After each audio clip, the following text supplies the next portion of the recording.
चमकते चांद तारों में खुदा का नूर है गालिब।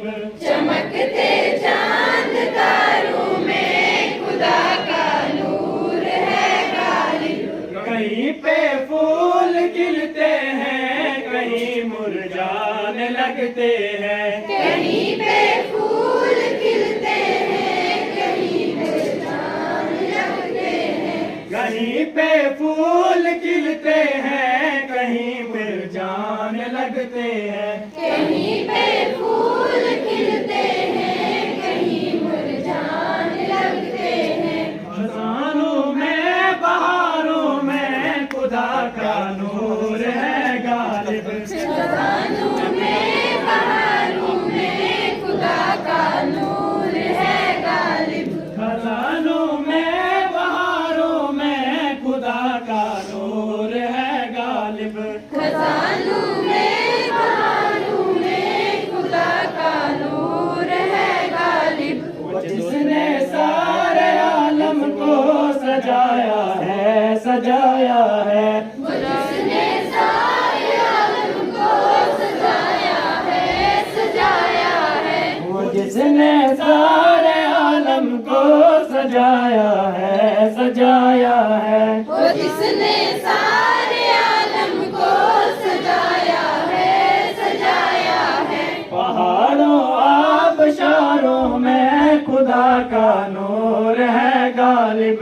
पहाड़ों में आबशारों में खुदा का नूर है गालिब। पहाड़ों में आबशारों में खुदा का नूर है गालिब। पहाड़ों में आबशारों में खुदा का नूर है गालिब।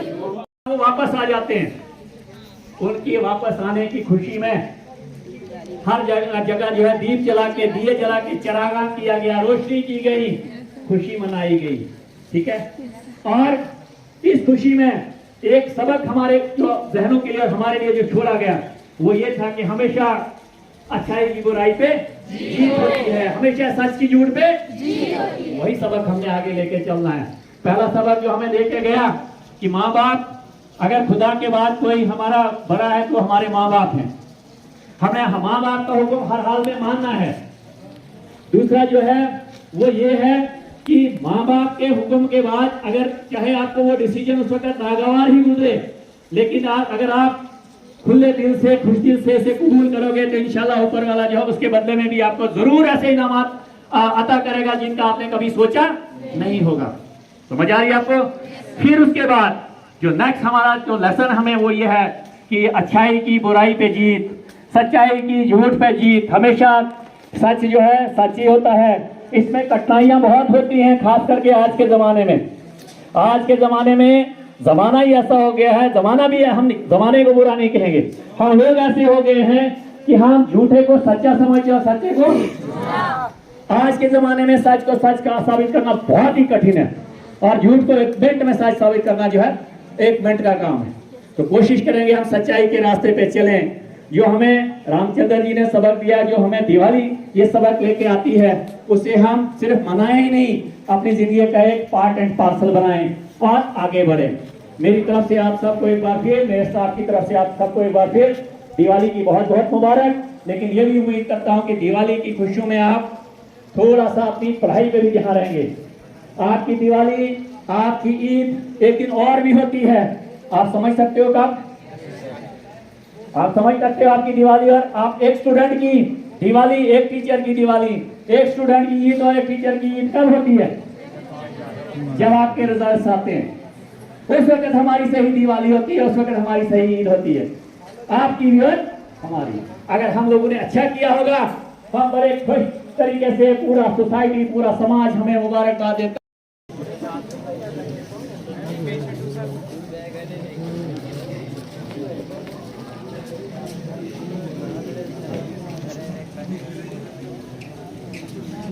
कि हमारे एक दोस्त का बच्चा गिरा, शाम को उसका सेहत कार्ड नहीं था, गोल्डन कार्ड नहीं था। जब बच्चा गिरा तो जो आगे जो हॉस्पिटल में लेके गया तो मैंने डॉक्टर साहब से बात की। डॉक्टर साहब ने कहा इसको ब्रेन में अंदर चोट लगी है, शायद इसको 12 से 15 लाख का खर्चा आएगा। कितना? और वो 12 से 15 लाख के, अगर मैं कहता हूँ कि अगर 20-30 हज़ार भी आता तो बहुत मुश्किल थी, वो पूरा नहीं हो सकता है। फिर मैंने उसको वहाँ रखा, मैंने कहा आप यहाँ रुको, मैं रातों रात वहाँ से आया।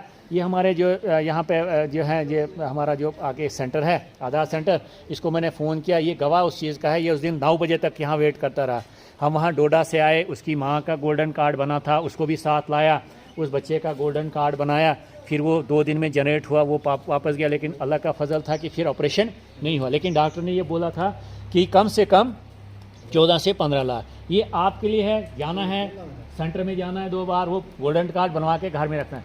अब किसको क्या पता कब होगा, उम्मीद करें कि सारे ठीक ही हों, लेकिन ग्रह का कोई पता नहीं होता, कहीं हो गया। फिर अगर गोल्डन कार्ड है तो आधा बोझ हल्का हो जाता है, बहुत कम हल्का हो जाता है। इसलिए गोल्डन कार्ड के ऊपर जिन बच्चों के नहीं हैं वो मुझे थोड़ा सा आप लिख कर देंगे, बच्चे के हाथ ही बतवा देंगे, ताकि मैं जाके तो बीएमओ साहब से वो जो उनके पास बने हो उनको बिठा दूं एक दिन यहाँ पे और सब के बना दूं। और मेरे जो है कोई भी बच्चा जो है इस तरह का नहीं, इंक्लूडिंग कि अगर पेरेंट्स का भी किसी का नहीं, वो भी आ जाएं अपने डॉक्यूमेंट्स लेके, मैं इनको इधर ही बुलाऊंगा, यहीं आपके गोल्डन कार्ड भी बनवा देंगे, बच्चों के भी बनवा देंगे, ताकि 100% हमारी सैचुरेशन हो। और गवर्नमेंट की तरफ से कोई भी स्कीम आती है ना, उसका फ़ायदा ज़रूर हमारे बच्चे को आपको हो।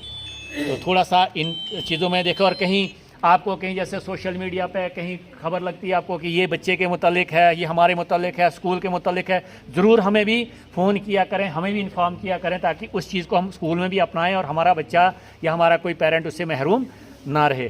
तो मैं लास्ट पे सबसे पहले अपनी बहन जी का शुक्रिया अदा करूँगा कि शायद पता नहीं असोज में कहाँ भी देखी आ गई। आप सबका बहुत बहुत शुक्रिया, आप यहाँ पर आए। और उम्मीद ये करूँगा कि ये हमारी एक मुश्तरका एक विरासत है, जिसको हमने एक मुश्तरका पौधा है जिसको पानी देना हमने, उसको आगे बढ़ाना है।